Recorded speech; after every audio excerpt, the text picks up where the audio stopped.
இயேசு கிறிஸ்துவன் நாமத்தினால் அழைக்கப்பட்ட சகோதர சகோதரிகள் அனைவருக்கும் காலை வணக்கத்தை தெரிவித்துக் கொண்டு இன்றைக்கான காணொளிக்கு நம்ம போலாங்க. இன்றைக்கு நம்ம பார்க்க போகின்ற தலைப்பு என்னவென்றால், தேவனின் அன்பு உங்களை மாற்றும் 10 வழிகள். 10 ways God's love changes you. அன்புக்கு வல்லமை ஒண்ணுங்க. அதுக்கு பவர் இருக்கு. எப்படிப்பட்ட பவர் அப்படின்னாக்கா, அன்புனால ஒருத்தரை நம்ம நல்லவங்களாகவும் ஆக்க முடியும், கெட்டவங்களாகவும் ஆக்க முடியும். உதாரணத்துக்கு மதர் தெரேசாவை நம்ம பார்க்கலாம். அவங்களோட அன்புனால நிறைய பேரை அவங்க என்ன பண்ணாங்க, சேஞ்ச் பண்ணாங்க இல்லைங்களா? சோ மனிதனின் அன்புக்கே இந்த அளவுக்கு வல்லமை இருக்கும்போது, தேவனுடைய அன்புக்கு எந்த அளவுக்கு வல்லமை இருக்கும் அப்படின்றதுதான் இந்த ஒரு காணொளியில நம்ம பார்க்க போகின்றோம். நிறைய விதத்துல தேவனுடைய அன்பு நம்மளை சேஞ்ச் பண்ணியிருக்குது. சத்தியத்துக்குள்ள வந்துட்ட பிறகு எத்தனையோ வித மாற்றங்கள் நம்ம லைஃப்ல நடந்திருக்கும். அதுக்கு காரணம் என்னன்னு பார்க்கும்போது தேவனுடைய அன்புதான். அது எந்தெந்த விதத்துல அப்படின்ட்டு சுருக்கமா இந்த ஒரு காணொளியில பார்க்கலாம். முதலாவது விஷயம் நம்ம பார்க்கும் பொழுது, தேவனுடைய அன்பு நம்ம மனசுல இருக்கிற பயத்தை நீக்கி போடுது. இது நிதர்சனமான உண்மை. தேவனுக்குள்ள நம்ம ஆழமா வர்றதுக்கு முன்னாடி நம்மளோட லைஃப் எப்படி இருக்குதுன்னு பார்க்கும் பொழுது நிறைய விஷயத்துக்கு பயந்திருப்போம். ஃபியூச்சரை பத்தி பயந்திருப்போம், ஹெல்த்தை பத்தி பயந்திருப்போம், ஃபேமிலியை பத்தி பயந்திருப்போம், இருட்டை பார்த்தா பயந்திருப்போம், இன்னும் நிறைய விதமான பயங்கள் நம்ம வாழ்க்கையில இருந்திருக்கும். ஸ்டேஜ் ஃபியர் இருந்திருக்கும். அந்த ஃபியர்ஸ் எல்லாமே தேவன் என்ன பண்ணாருனாக்கா நீக்கி போட்டுட்டாரு. எப்படி? அவருடைய அன்பின் மூலயமா. இது உண்மைங்க. இதுக்கு நிறைய வசனங்கள் நம்ம பார்க்கலாம். 1 யோவான் 4ஆம் அதிகாரம் 18வது வசனம். 1 John chapter 4:18. அன்பிலே பயம் இல்லை. பூரண அன்பு பயத்தை புறம்பே தள்ளும். பயமானது வேதனை உள்ளது. பயப்படுகிறவன் அன்பில் பூரணப்பட்டவன் அல்ல. பாத்தீங்களா? அன்பிலே பயம் இல்லை. அன்பு என்ன பண்ணுங்க, பயத்தை புறம்பே தள்ளி போடுது. நம்ம வாழ்க்கையில தூக்கி போட்டிருக்கானாக்கா நிச்சயமாக தூக்கி போட்டிருக்குதும். இன்னுமே நம்ம கிட்ட பயம் இருக்குதுனாக்கா அன்புல நம்ம பூரணப்படலை அப்படின்ட்டு இந்த வசனம் தெளிவா நமக்கு சொல்லுது இல்லைங்களா? இப்ப தாவீது ராஜா தைரியமா போயிட்டு ஒரு கரடியை எதிர்கொள்றார். தைரியமா போயிட்டு என்ன பண்றாருங்க, சிங்கத்தை எதிர்கொள்றாருன்னா அதுக்கு காரணம் என்ன? தேவனுடைய அன்பு. இவரும் தேவன் மேல ரொம்ப ரொம்ப லவ் வச்சிருந்தாரு. தேவன் இவரை ரொம்ப ரொம்ப லவ் பண்ணாருங்க. அதனால்தான் தேவனுடைய இதயத்துக்கு ஏற்ற மனிதனா இருந்தாருங்க. இந்த பயம் அவர்கிட்ட இல்ல. காரணம் தேவனுடைய அன்பு. அது ரொம்ப ரொம்ப இம்பார்ட்டன்ட். நம்மள தேவனை ரொம்ப லவ் பண்ணும் போது தேவன் நம்ம மேல ரொம்ப பிரியப்படுவார். அவரோட அன்பு நம்ம ஆழத்தை யோசிச்சு பார்க்கும் போது நமக்கு இந்த உலகத்துல இருக்கிற பயம் எல்லாம் கொஞ்சம் கொஞ்சமா விலகிடும். 2 தீமோத்தேயு 1ஆம் அதிகாரம் 7வது வசனம். 2 Timothy chapter 1 verse 7. தேவன் நமக்கு பயமுள்ள ஆவியை கொடாமல். பாத்தீங்களா? எப்படிப்பட்ட பரிசுத்த ஆவியை தேவன் நமக்கு கொடுத்திருக்கிறார். பயம் உள்ளதுங்களா? இல்லைங்க. இந்த பரிசுத்த ஆவி நம்ம லைஃப்ல வரும்போது நமக்குள்ள இருக்கிற பயம் எல்லாமே வெளியே போயிடும். பலமும் அன்பும் தெரிந்த புத்தியுள்ள ஆவியை கொடுத்திருக்கின்றார். பாத்தீங்களா? He did not give the spirit of fear but of power என்றாருங்க. இதுல வல்லம் உண்டு. எப்படிப்பட்ட வல்லமை? இந்த பயத்தை எடுத்து போகின்ற வல்லமுங்க அந்த அன்பு. பாருங்க என்ன மாதிரி அன்புங்க இல்லைங்களா? சோ இந்த அன்பு, தேவனுடைய அன்பு நம்ம லைஃப்ல இல்லைன்னு வச்சுங்களேன், அனாவசியமான விஷயத்துக்கெல்லாம் நம்ம பயப்படுவோம்.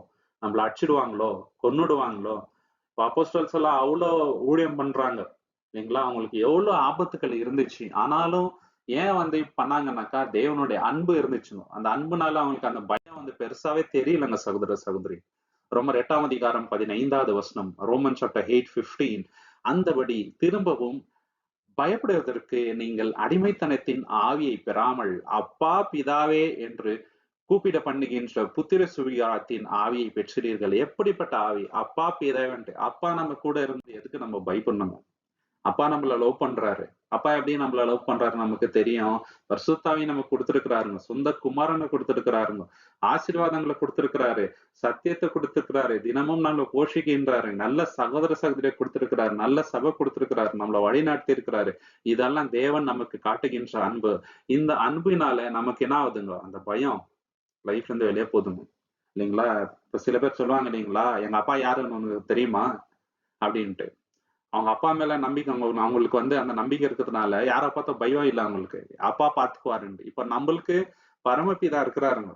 இப்ப நம்ம யாரை பார்த்து பயப்படணும்?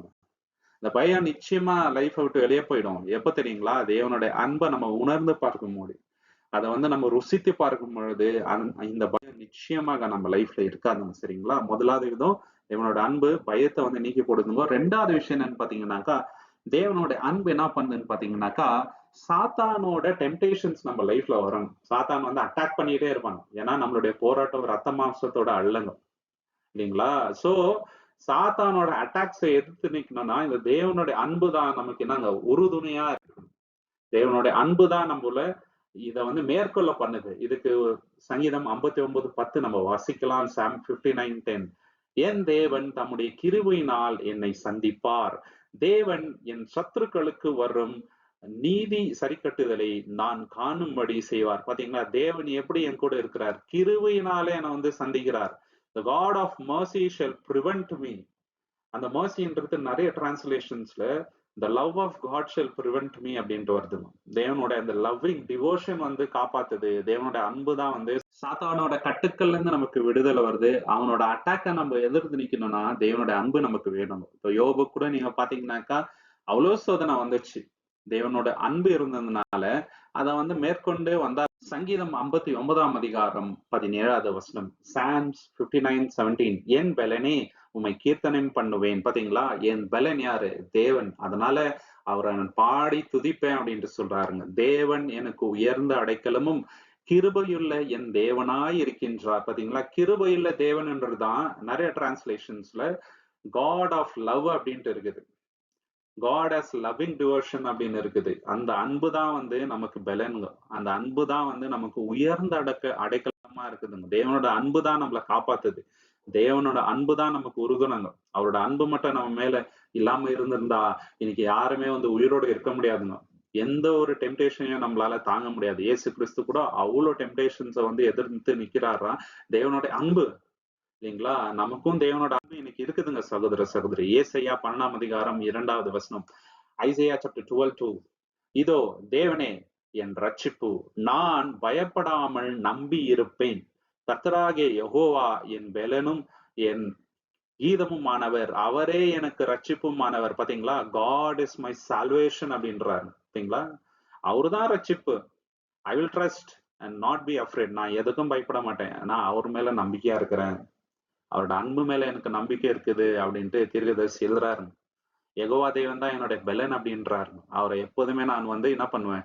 பாடி துதிப்பேன். அவர் என்னோட கீதமமா இருக்கின்றார் அப்படின்ட்டு சொல்றாரு. என்ன நம்பிக்கை பாருங்க. தேவனோட அன்பு தான் வந்து இவ்வளவு தைரியத்தை ஒரு மனிதனுக்கு கொடுக்குதுங்க சகோதர சகோதரி. நம்ம எவ்வளவு தைரியமா இருக்கிறோம். தைரியம் நம்ம கிட்ட இல்லைனாக்கா தேவனோட அன்புல வந்து நம்ம இன்னும் நிலையா இருக்கலன்ட்டு, இல்லையா? சோ நம்ம நினைச்சு பார்க்கணும். தேவனோட அன்பு இருந்தா நம்ம எதை வேணா ஃபேஸ் பண்ணலாம் லைஃப்ல. சாத்தானோட அட்டாக் முதற்கொண்டு, இல்லைங்களா? சோ அதை மேற்கொள்ளனா தேவனோட அன்புல நம்ம வந்து பூர்ண பண்ணணும். மூணாவது விஷயம் என்னன்னாக்கா, தேவனுடைய அன்பு அவர் மேல நம்ம நம்பிக்கை வைக்கிறதுக்கு ஒரு ஃபவுண்டேஷனா இருக்குது. இப்ப தேவனோட அன்பை பத்தி நமக்கு தெரியலன்னு வச்சுங்களேன், அவரை எப்படி நம்ம நம்புவோம், இல்லைங்களா? இவ்வளவு வருஷமா அவரோட அன்பு நம்ம பாக்குறோம், நேச்சர்ல பாக்குறோம் அவரோட அன்பு. இயேசு கிறிஸ்துவ நமக்கு தந்தது மூலியமாக அவரோட அன்பு எவ்வளவு பெருசுன்னு பாக்குறோம். நம்மளுடைய பாவங்களை வந்து அவர் மன்னிக்கிறாருங்க. அதை வச்சு நம்ம சொல்லலாம் தேவன் எவ்வளவு அன்பா இருக்கிறாருன்னு. இதனாலதான் அவர் மேல நமக்கு நம்பிக்கை வருதுங்க. இப்ப காத்தால நம்ம எந்திரிக்கிறோம், இல்லைங்களா? எந்த நம்பிக்கையில எந்திரிக்கிறோம்? தேவன் நம்மளை பாதுகாப்பார். ஏன்னா அவரோட லவ் அந்த மாதிரிங்க. அந்த லவ் தான் வந்து ஃபவுண்டேஷன். காட்ஸ் லவ் தான் என்ன பண்ணுது, தினந்தோறும் நம்மள வந்து எந்த ஒரு விஷயத்த பத்தி கவலைப்படாம தேவன் பாத்துக்குவார்ப்பா, என்ன மாதிரி பிரச்சனை வந்தாலும் தேவன் நமக்கு துணையா இருப்பாருப்பா அப்படின்ற அந்த நம்பிக்கை. ஏன்னா அவரோட லவ் அந்த மாதிரி. சங்கீதம் 13:5. சாம் 13:5. நான் உம்முடைய கிருபையின் மேல் நம்பிக்கையா இருக்கின்றேன், உம்முடைய ரட்சிப்பினால் என் இதயம் களி கூறும். பாத்தீங்களா, நான் எதுல நம்பிக்கையா இருக்கிறேன்? உம்முடைய கிருபையின் மேல. ஐ ட்ரஸ்ட் இன் யர் லவ்ன்ட்டு சில டிரான்ஸ்லேஷன்ஸ்ல இருக்குது, இல்லைங்களா? நான் வந்து உங்களை அன்பு மேல நம்பிக்கையா இருக்கிறேன் தேவனே, இல்லைங்களா? அதனால என்னோட இதயம் எப்போதுமே வந்து சந்தோஷப்படுது. ஏன்னா உங்க அன்பின் மேல எனக்கு நம்பிக்கை இருக்குது. நீங்க என்ன காப்பாத்துவீங்க. என்ன அருமையான வார்த்தைங்க. ஒரு ஒரு வார்த்தையும் புல்லறிகிற மாதிரி ஆகுது. பாத்தீங்களா, உங்க அன்பு என்ன காப்பாத்த தேவனே, நான் எதுக்கும் பயப்பட மாட்டேன், நான் அதை நம்புறேன் அப்படின்ட்டு அவர் சொல்றாரு. இன்னைக்கு நம்ம இந்த வார்த்தையை சொல்லுவோமா? யோசிச்சு பார்க்கணும். நீங்களா, அவரோட அன்பு நம்ம கூட இருக்கும்போது எதுக்கு பயப்படணும்? அதை நம்ம நம்பலாம், இல்லைங்களா? சங்கீதம் 36:7. சாம் 36:7. தேவனே உம்முடைய கிருபை எவ்வளவு அருமையானது, அதனால் மனுபுத்திரர் உமது செட்டைகளின் நிழலிலே வந்தடைகிறார்கள். பாத்தீங்களா, எவ்வளவு அருமையானது. எது? தேவனுடைய லவ்விங் கைண்ட்னஸ். அவருடைய லவ், அவருடைய லவ் வந்து அருமையானது. எக்ஸலண்ட் அப்படின்றாரு, இல்லைங்களா? அதனால மனுபுத்திரர் என்ன பண்றாங்கன்னாக்கா தேவனுடைய சேட்டையின் கீழ் வந்து அடைக்கலம் புகுன்றாங்க. அதன் மேலதான் வந்து நம்ம நம்பிக்கை வைக்க முடியுங்க சகோதர சகோதரி. அவ்வளவு அருமையான வசனங்கள். இப்போ தாவீது எப்படி கோலியாத் கிட்ட சண்டை போடுறாருனாக்கா, நீ வந்து ஈட்டியினால வர, உன்னோட பலத்தினால நீ வந்து வர, ஆனா நானு யெகோவா என்னும் நாமத்தினால உன்கிட்ட வரேன்னு சொல்லிட்டு தைரியமா எதிர்கொண்டு போய் அவரை வந்து நாங்க ஜெயிக்கிறாரு. காரணம் தேவன் மேல அவர் வைத்திருக்கின்ற அந்த நம்பிக்கை. இதுக்கு ஏவுதலா இருந்தது தேவனுடைய அன்பு சகோதர சகோதரி. 4வது விஷயம் என்னன்னு பாத்தீங்கன்னாக்கா, தேவனுடைய அன்பு நமக்கு போதுமானதுங்க. அது என்ன பண்ணோம்னாக்கா நம்ம லைஃப் ரொம்ப சிம்பிளிஃபை பண்ணும். போதும் என்ற மனப்பான்மை நம்ம லைஃப்ல எப்போ வரும் தெரியுங்களா? தேவனுடைய அன்புல நம்ம வந்து திருப்தி அடையும் போது. தேவனோட அன்புல நமக்கு திருப்தி இல்லைன்னு வச்சுங்களேன், எது கொடுத்தாலும் பத்தாதுங்க. தேவனோட அன்புல நமக்கு திருப்தி ஆயிடுச்சுன்னு வச்சுங்களேன், வேற எது பார்த்தா நமக்கு ஆசை வராது. டெம்டேஷன் வந்தாலும் எதிர்த்து நிற்போம் இல்லைங்களா? அனாவசியமான உலக ஆசைகள் நம்ம லைஃப்ல இருக்காது. கண்டென்ட்மெண்ட் வந்துருங்க. ஏன்னா தேவனோட அன்புல பரிபூர்ண சந்தோஷம் நம்ம லைஃப்ல இருக்கும். சங்கீதம் 90 அதிகாரம் 14வது வசனம், சாம் 90:14. நாங்கள் எங்கள் வாழ்நாள் எல்லாம் களி கூர்ந்து மகிழும்படி காலையிலே எங்களை உமது கிருபையினால் திருப்தியாக்கும். பாத்தீங்களா? நாங்க வாழ்நாள் முழுவதும் நாங்க சந்தோஷமா இருக்கணும்னா மார்னிங் நீங்க என்ன பண்ணுங்க, உங்களோட அன்புனால எங்களை திருப்தியாக்குங்கன்றாருங்க. Satisfy us early with thy மர்சின்னு இருக்குது. சில டிரான்ஸ்லேஷன்ஸ்ல சாட்டிஸ்ஃபை வித் யுவர் லவ் அப்படின்ட்டு இருக்குதுங்க. சரிங்களா? நீங்க உங்க அன்புனால எங்களை திருப்தி ஆனீங்கன்னாக்கா வாழ்நாள் முழுவதும் நாங்க சந்தோஷமா இருப்போம்ட்டு. இன்னைக்கு நிறைய பேர் ஏன் சத்தியத்தை விட்டு வெளியே போறாங்கனாக்கா, தேவனோட அன்புல அவங்களுக்கு சாட்டிஸ்பாக்சன் இல்லைங்க.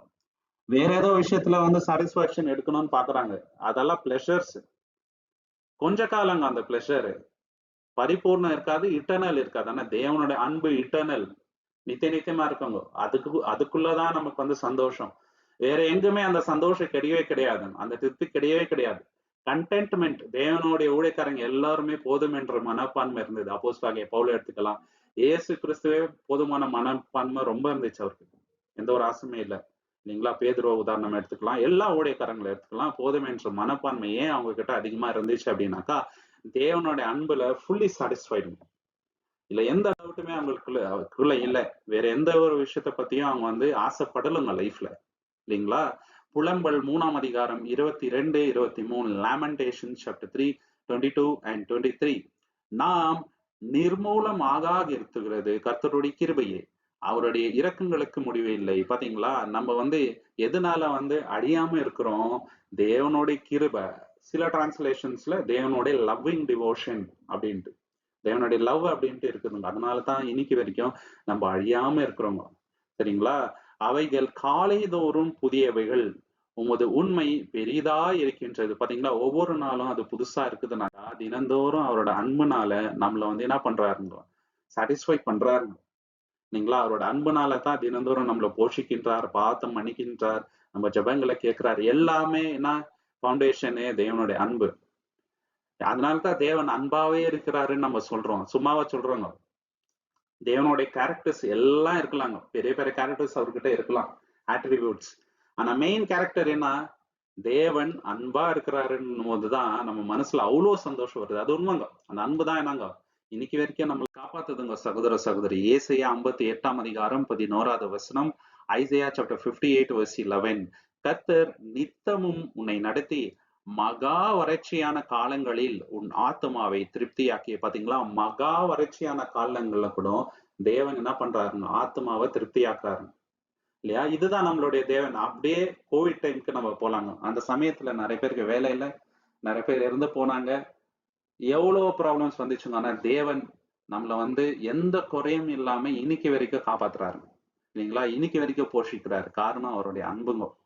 அவரோட அன்பு அவ்வளவு பெருசா இருக்குதுங்க சகோதர சகோதரி. உன் எலும்புகளை நினமுள்ளதாக்குவார், நீ நீர்ப்பாய்ச்சலான தோட்டத்தை போலவும் வற்றாத நீரூற்று போலவும் இருப்பாய். இன்னைக்கு வரைக்கும் நம்ம அப்படித்தான் இருக்கோங்க. வற்றாத நீரூற்று போலதான் நம்ம வாழ்க்கை இருக்குது. காரணம் தேவனுடைய அன்புங்க இல்லைங்களா? எந்த ஒரு வறட்சியும் நம்ம லைஃப்ல இல்லைங்க.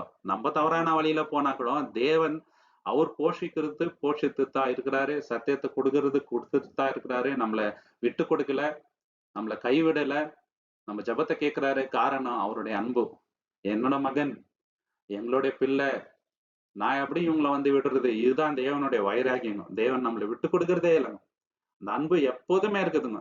சரிங்களா? நம்மளுக்காக எப்போதுமே காத்துட்டே இருக்கிறாங்க. அவரோட இயர்ஸ் வந்து ஓப்பனாவே இருக்குது. அவருடைய கண்கள் நம்ம மேல எப்போதுமே பார்த்துட்டே இருக்குதுங்க. அவருடைய அன்பு அவ்வளவு பெருசுங்க சகோதர, சகோதரி. சங்கீதம் 63:3. சாம்ஸ் 63:3. ஜீவனை பார்க்கிலும் உமது கிருபை நல்லது. பாத்தீங்களா? யுவர் லவ் இஸ் பெட்டர் தென் லைஃப்ன்றாருங்க. என்னோட லைஃப பார்க்கிலும் உமது அன்பு வந்து பெட்டரா இருக்குது. என் உதடுகள் உம்மை துதிக்கும். என்ன அருமையான வார்த்தைங்க. உமது அன்பு வந்து என்னோட லைஃபோட பெட்டர்னாக்கா, தேவன் அவர் அன்பை எவ்வளவு ருசித்து பார்த்திருக்காரு பாத்தீங்களாக்கா தாவீது. அதனாலதான் இந்த வார்த்தைகள் சொல்றாருங்க. தேவனுடைய அன்புக்கு ஈடு இணையே இல்ல. அது அவ்வளவு ஆழமா இருக்குதுங்க. அந்த ஆழத்தை பார்த்தவங்க யாரும் இல்லைங்க. நம்ம இவ்வளவுதான் நினைக்கிறோம் இல்லைங்களா? அதுக்கு மேலாக ஒரு அன்பு இருக்குதுங்க. அதனாலதான் என்னோட லைஃப பார்க்கிலும் உங்க அன்பு ரொம்ப பெருசுன்றாரு. ஏன்னா இந்த லைஃப் டைம் நமக்கு போதாதுங்க. தேவனோட அன்பை வந்து எவ்வளவு பெருசுன்ட்டு உணர்றதுக்கு அவ்வளவு பெருசா இருக்குது தேவனுடைய அன்பு. 5வது விஷயம் என்னன்னு பாத்தீங்கன்னாக்கா, தேவனுடைய அன்பு என்ன பண்ணுது பாத்தீங்கன்னா, நம்ம லைஃப்ல அவரை ஆராதிக்க நம்மள தூண்டுது இல்லைங்களா? தேவனோட அன்பு நமக்கு தெரியாம இருந்தா எப்படி போய் ஆராதிக்க முடியும்? தேவனுடைய அன்பு அவ்வளவு பெருசா இருக்கிறதுனாலதான் நம்ம வந்து தேவனை ஆராதிக்கணும். அப்பா பிதாவென்று நம்ம கூப்பிடுறோம், துதிக்கிறோம், அவரை பாடுறோம். காரணம் என்ன? அவரோட அன்பு. தேவன் அன்பு இல்லைங்களா? அந்த அன்பு இல்லைனாக்கா நம்ம போய் காட வர்ஷிப் பண்ணுவோமா? தேவன் வெறும் கோபம் உள்ளவரா மட்டுமே இருந்தாக்கா அவரை வர்ஷிப் பண்ணுமா? இல்லைங்க. அவர் மன்னிக்கிறவரா இருக்கிறார், இரக்கம் உள்ளவரா இருக்கிறார், முக்கியமா அன்பு உள்ளவரா இருக்கிறார். அதுதான் மெயின் ரீசன். சங்கீதம் 5ஆம் அதிகாரம் 7வது வசனம். நானோ உமது மிகுந்த கிருபையினாலே உமது ஆலயத்துக்குள் பிரவேசித்து உமது பரிசுத்த சந்நிதிக்கு நேரே பயபக்தியுடன் பணிந்து கொள்வேன். பாத்தீங்களா? நான் மிகுந்த கிருபையினாலே உமது ஆலயத்துக்குள் பிரவேசித்து I'll come into the house in the multitude of thy mercy. பாத்தீங்களா? மிகுந்த அன்பு நீங்க என் மேல வச்சிருக்கீங்க தேவனே. அந்த அன்புனாலதான் நானு என்ன பண்றேன், வந்து எல்லார் முன்னாடியும் உங்களை வந்து துதிக்கிறேன் அப்படின்ட்டு சொல்றாரு. சரிங்களா? தேவனோட அன்புனாலதான் நம்ம வந்து அப்பா பிதாவன் கூப்பிடுறோம், அவரை துதிக்கிறோம், பாடுறோம். காரணம் என்னங்க? அவருடைய அன்புங்க சகோதர, சகோதரி. சங்கீதம் 138ஆம் அதிகாரம் 2வது வசனம். சாம் 138 verse 2. உமது பரிசுத்த ஆலயத்திற்கு நேராக நான் பணிந்து உமது கிருபை நிமித்தமும் உமது உண்மை நிமித்தமும் உமது நாமத்தை துதிப்பேன். இப்போ தாவீது ராஜாக்கு அவ்வளோ வந்து வாஞ்சை இருந்ததுங்க இல்லைங்களா? புல்லரிக்கிற மாதிரி வந்து தேவனை வந்து துதிக்கிறாரு. பைபிள்லயே நம்ம பார்க்கும்போது தேவனை அவரை போல யாருமே துதிக்கலங்க. ஒவ்வொரு வார்த்தையும் அந்த லெவல்ல இருக்கும் இல்லைங்களா? சரி, ஏன் வந்து தேவனை அந்த அளவுக்கு துதிக்கிறாரு? ஏன் வந்து அவ்வளவு உற்சாகம் அவர்கிட்ட இருக்குதுன்னாக்கா, 2 காரணங்கள் இங்க சொல்றாருங்க. முதலாவது காரணம் என்ன தெரியுங்களா? உமது கிருபை நிமித்தம் அப்படின்றாரு.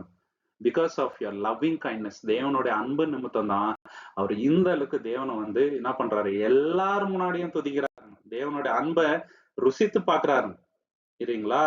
அத வந்து எல்லார்கிட்டயும் வந்து வெளிப்படுத்துறாரு. இதுக்கு வந்து அவர் வெக்கமே படலங்க சகோதர, சகோதரி. நம்மளும் வந்து வெக்கப்படக்கூடாதுங்க சகோதர, சகோதரி. சங்கீதம் 52ஆம் அதிகாரம் 8வது வசனம். சாம் 52 verse 8. நானோ தேவனுடைய ஆலயத்தில் பச்சையான ஒலிவ மரத்தை போல் இருப்பேன். தேவனுடைய ஆலயத்தை பத்தி தான் வந்து ரொம்ப ரொம்ப அவர் யோசனை பண்ணாரு. தேவனை துதிக்கிறதுக்கு எப்போதுமே வெக்கப்படல. எப்போதுமே அவருடைய எண்ணம் என்னவா இருந்துச்சு? தேவனை போய் துதிக்கணும், தேவனோட பிரகாரத்துக்கு போகணும், தேவனுடைய ஆலயத்தை கட்டணும்ன்ற எண்ணமே ஃபர்ஸ்ட் தாவீது ராஜாக்கு தாங்க வருது. அந்த அளவுக்கு வந்து தேவன் மேல பக்தி வைராக்கமா இருந்தாருங்க. தேவன் மேல அவ்வளவு அன்பு அவருக்கு இருந்துச்சு. இது காரணம் என்ன தெரியுங்களா? தேவனுடைய அன்பின் மேல அவருக்கு வச்சிருந்த நம்பிக்கை தான். தேவனுடைய கிருபையை என்றென்றைக்கும் நம்பி இருக்கின்றேன்றாரு. எப்போதுமே I trust in the mercy of God. சில டிரான்ஸ்லேஷன்ஸ்ல வந்து I trust in the love of God for ever and ever அப்படின்ட்டு சொல்றாங்க. அதே மாதிரி என்றென்றைக்கும் தேவனோட அன்பை நம்ம நம்பி இருக்கிறவங்க. அப்படி நம்ம நம்பி இருந்தோம்னு வச்சுங்களேன், ஆட்டோமேட்டிக்கா நம்ம வாய் சும்மா இருக்காது. தேவனை எப்போதுமே வந்து துதித்து கொண்டே இருக்காங்க. 6வது விஷயம் என்னன்னு பார்க்கும்போது, தேவனுடைய அன்பு நம்மள என்ன பண்ணணும்னு பாத்தீங்கன்னாக்கா, சத்தியத்தின் வழியிலே நடக்கும்படி நம்மள வந்து ஏவணும். இப்போ ஃபார் எக்ஸாம்பிள் வந்து தேவனோட அன்பை நம்ம உணர்ந்து பார்க்கல அப்படின்னு வச்சுங்களேன், தவறான வழியில ஈஸியா நம்ம போவோம். ஆனா தேவனோட அன்பை நம்ம எப்போதுமே யோசித்து கொண்டே இருந்தோம்னு வச்சுங்களேன், தேவன் இவ்வளவு அன்பு நம்ம மேல வைத்திருக்கின்றாரு. தினந்தோறும் வந்து நான் வந்து அன்வர்த்தி, தேவனோட அன்புக்கு நான் தகுதி இல்லாதவன், ஆனாலும் தேவன் இவ்வளவு அன்பு நம்ம மேல காட்டுறாரு, நான் வந்து சரியான வழியில தான் நடக்கணும் அப்படின்ற அந்த உறுதிப்பாடு நம்ம லைஃப்ல வந்து வரணும். சங்கீதம் 26ஆம் அதிகாரம் 3வது வசனம். உம்முடைய கிருபை என் கண்களுக்கு முன்பாக இருக்கின்றது, உம்முடைய சத்தியத்திலே நடந்து கொள்கின்றேன். பாத்தீங்களா? எப்போதுமே என்னோட கண்ணுக்கு முன்னாடி உங்களோட அன்பு இருக்குது தேவனே. அதனால நான் சத்தியத்திலே தான் நடக்கிறேன். ஏன்னா உங்களோட அன்பு அந்த மாதிரி என்னோட வாழ்க்கையில இருக்குது தேவனே. அவ்வளவு இம்பாக்ட் வந்து என்னோட லைஃபை ஏற்படுத்துது. ஏன்னா தேவனோட அன்பு சாதாரண விஷயம் இல்லைங்க. எப்படிப்பட்ட மனிதனை கூட மாற்றுங்க. அப்போஸ்தலர் பவுல் நம்ம பார்க்கும்போது ரொம்ப கொடூரமான ஒரு மனுஷனா இருந்தாருங்க. அவர் எவ்வளவு நல்ல ஒரு மனிதனா மாற்றுது இல்லைங்களா அந்த அன்பு. இன்னும் நிறைய பேரை வந்து சொல்லிட்டே போலாங்க. தேவனுக்கு விரோதமா காரியம் பண்ணியிருந்தவங்க நிறைய பேரு தேவனுடைய பிள்ளையாவே மாறுறாங்க. காரணம் என்னன்னு தெரியுங்களா?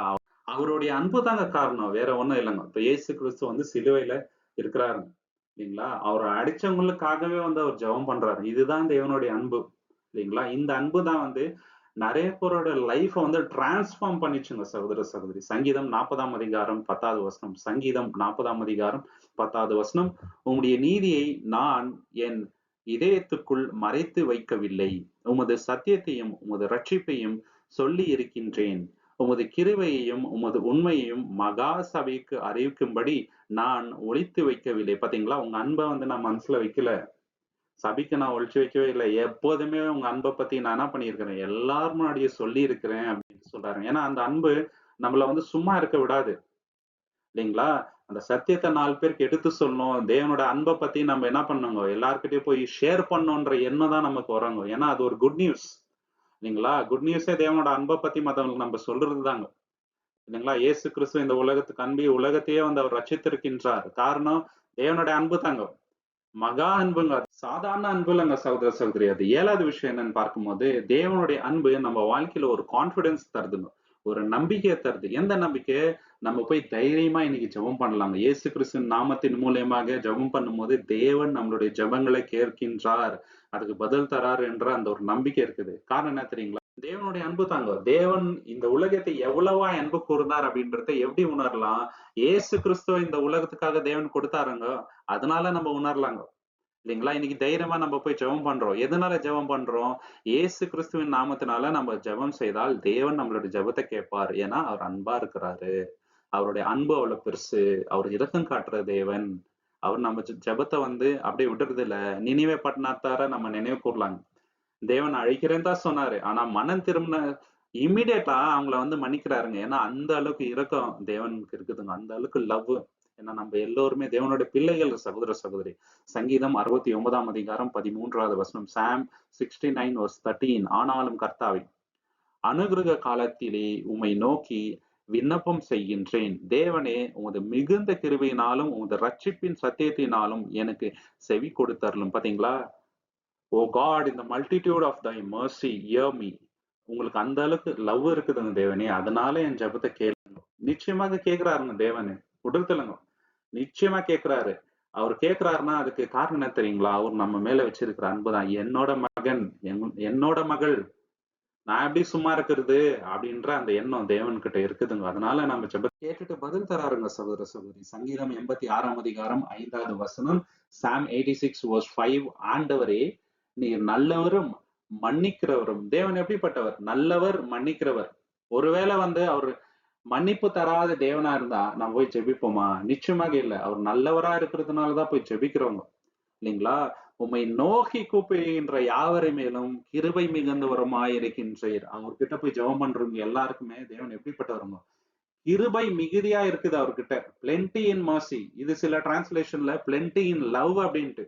அவர்கிட்ட லவ் எவ்வளவு இருக்குதுனாக்கா அதை யாருமே வந்து அளவிட முடியாது. அளவிடாத அளவுக்கு வந்து லவ் அவர் வந்து நம்ம மேல வச்சிருக்கிறாருங்க. அதனாலதான் நம்மளுடைய ஜெபத்தை கேட்கிறாரு. நம்மளுக்கு ஒரு கான்பிடன்ஸ் இருக்குது. ஜெபத்தை கேட்பாரு நம்மளுடைய தேவன். ஏன்னா அவர் அன்புள்ளவர். என்னோட அப்பா அவரை போல நேசிக்க இந்த உலகத்துல எனக்கு யாருமே இல்ல. அந்த நம்பிக்கையில தான் போய் ஜெபம் பண்றோம் இல்லைங்களா? அவர் தான் நம்மளுடைய நம்பிக்கை. சங்கீதம் 98ஆம் அதிகாரம் 3வது வசனம். சாம் 98 verse 3. அவர் இஸ்ரவேல் குடும்பத்துக்காக தமது கிருபையையும் உண்மையையும் நினைவு கூர்ந்தார். பூமியின் எல்லைகள் எல்லாம் நமது தேவனுடைய ரட்சிப்பை கண்டது. பாத்தீங்களா? அவர் வந்து இஸ்ரவேல் ஜனத்தின் மேல வைத்திருக்கின்ற அந்த அன்பு ஈடு இணை இல்லைங்க. ஏன்னா ஒரு இடத்துல என்ன சொல்றாருன்னா, எரேமியா தீர்க்கதரிசி மூலியமாக, நான் வந்து உன்னை நித்திய அன்பினால அன்பு கூர்ந்து இருக்கிறேன். I have loved with an eternal love என்றாருங்க. தேவன் அவங்க மேல வைத்திருக்கிற அந்த அன்புக்கு முடிவில்லைங்க சகோதர சகோதரி. அப்படிப்பட்ட அன்பு தான் நம்ம தேவன் நம்ம மேல வைத்திருக்கிற அன்பு. 8வது விஷயம் என்னன்னு பாத்தீங்கன்னாக்கா, தேவனுடைய அன்பு நம்மள என்ன பண்ணுதுங்க? ஒரு மோட்டிவேஷன் கொடுக்குங்க லைஃப்ல. தேவனை வந்து கீழ்ப்படியணும். தேவன் அவ்வளவு அன்பு நம்ம மேல வைத்திருந்தாருன்னா நம்ம என்ன பண்ணணும்? அவருடைய சொல்லுக்கு வந்து செவி கொடுக்கணும்.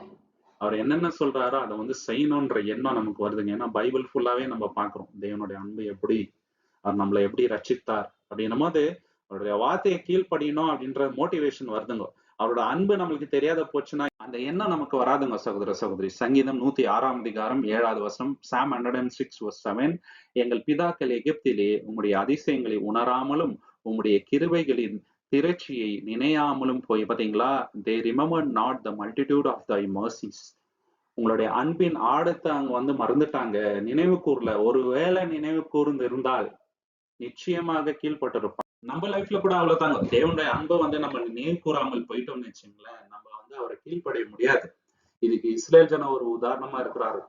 தினந்தோறும் அவர் அன்பை வந்து நம்ம நினைவு கூறணும். நம்மளோட லைஃப்ல அவர் என்னென்ன பண்ணியிருக்கிறாரு, எவ்வளவு வந்து நமக்கு கிருபை தந்திருக்கிறாரு அப்படின்னு நம்ம யோசிச்சு பார்த்தா தான் கீழ்ப்படிய முடியுங்க. 9வது விஷயம் என்னன்னு பாத்தீங்கன்னாக்கா, தேவனுடைய அன்பு நம்ம இதயத்துல ஒரு விஷயத்த செய்யணும். அது என்னன்னு பாத்தீங்கன்னாக்கா, தேவனுக்கு உகுந்த வாழ்க்கை வாழும்படி நம்மள மாற்றும். அதனால தேவனும் நம்ம மேல ரொம்ப பிரியப்படுவார். தினந்தோறும் தேவனுடைய லவ் பத்தி நம்ம யோசிச்சே வந்தோம்னு வச்சுங்களேன், நம்ம லைஃப வந்து நம்ம என்ன பண்ணுவாங்க, அவருக்கு உகுந்த விதத்துல மாத்திட்டே வருவோம். அது வந்து ஒரு மோட்டிவேஷனா இருக்கும். அப்போ தேவனை வந்து நம்ம ப்ளீஸ் பண்ண முடியும். வேற எந்த விதத்திலையும் ப்ளீஸ் பண்ண முடியாது. சோ இதை வந்து நம்ம மறந்துடக்கூடாதுங்க. சங்கீதம் 147 வசனம், Psalm 147:11, தமக்கு பயந்து தமது கிருபைக்கு காத்திருக்கிறவர்கள் மேல் கர்த்தர் பிரியமாய் இருக்கின்றார். யாரு மேல கர்த்தர் பிரியப்படுறாரு? அவருடைய கிருபைக்கு யார் காத்திருக்கிறாங்களோ அவங்க மேலங்க. இது சில டிரான்ஸ்லேஷன்ல எப்படி வருதுன்னா, in those that hope in his mercy இப்படின்னு இருக்குது இல்லைங்களா. சில டிரான்ஸ்லேஷன்ல the people hope for his loving devotion. யாரெல்லாம் கர்த்தருடைய அன்புக்கு காத்திருக்கிறாங்களோ அவங்க மேல தேவன் ரொம்ப ரொம்ப பிரியப்படுறாரு அப்படின்ட்டு சொல்றாருங்க. சரிங்களா, எவ்வளவு பெரிய வார்த்தை பாத்தீங்களா. சோ இதுதான் வந்து தேவனை பிரியப்படுத்தக்கூடிய விஷயம்.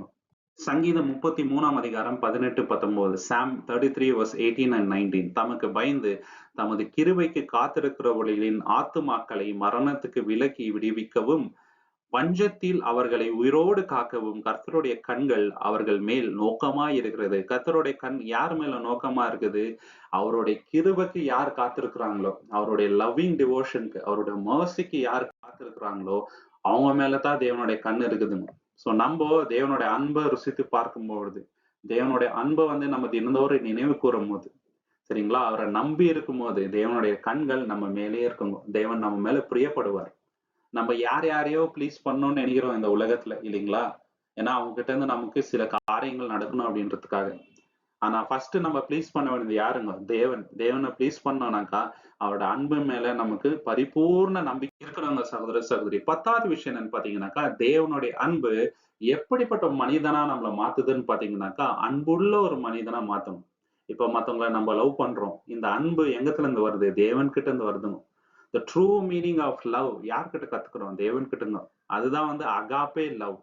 உண்மையான லவ் அதுதாங்க இல்லைங்களா. சோ தேவனுடைய அன்பை நம்ம பார்க்கும் பொழுது தேவனை போல மத்தவங்களை வந்து நம்ம நேசிக்கணும்ன்ற எண்ணம் நமக்கு வரும். யார் மேலேயும் அந்த பிட்டர்னஸ், கோபம், பழி வாங்குற எண்ணம் இல்லைங்களா, அவங்கள ரிவெஞ்ச் எடுக்கணும் அந்த தாட்ஸே வராது இல்லைங்களா. தேவனை போல என்ன பண்ணுவோம், விட்டு கொடுத்து மத்தவங்களை வந்து நம்ம லவ் பண்ணுவோம். இதுக்கு ஆதாரம் ஃபவுண்டேஷன் தேவனுடைய அன்பு தாங்க. 1 யோவான் 4:19 வசனம், அவர் முந்தி நம்மிடத்தில் அன்பு கூர்ந்தபடியால் நாமும் அவரிடத்தில் அன்பு கூறுகிறோம். அதாவது ஃபர்ஸ்ட் தேவன் தான் நம்மளை வந்து லவ் பண்ணாருங்க, அதனாலதான் நம்ம வந்து லவ் பண்றோம் அப்படின்ட்டு இருக்கு இல்லைங்களா. அன்போட மீனிங்கே வந்து தேவனிடத்துல இருந்து தான் நம்ம வந்து பாக்குறோம். அதுதான் வந்து லைஃப்க்கு நம்மளுக்கு ஒரு மோட்டிவேஷனா ஆயிடுச்சுங்க. இயேசு கிறிஸ்து இதை ஒரு கமாண்ட்மெண்டாவே சொல்லிட்டாரு. நான் உங்களை அன்பு கூறுகிறது போல நீங்க மத்தவங்கள இடத்துல என்ன பண்ணுங்க, அன்பு கூற வேண்டும், லவ் பண்ணோம் அப்படின்ட்டு சொல்லிட்டாரு. we love him because he first loved us அப்படின்ட்டு கிங் ஜேம்ஸ்ல இருக்குது.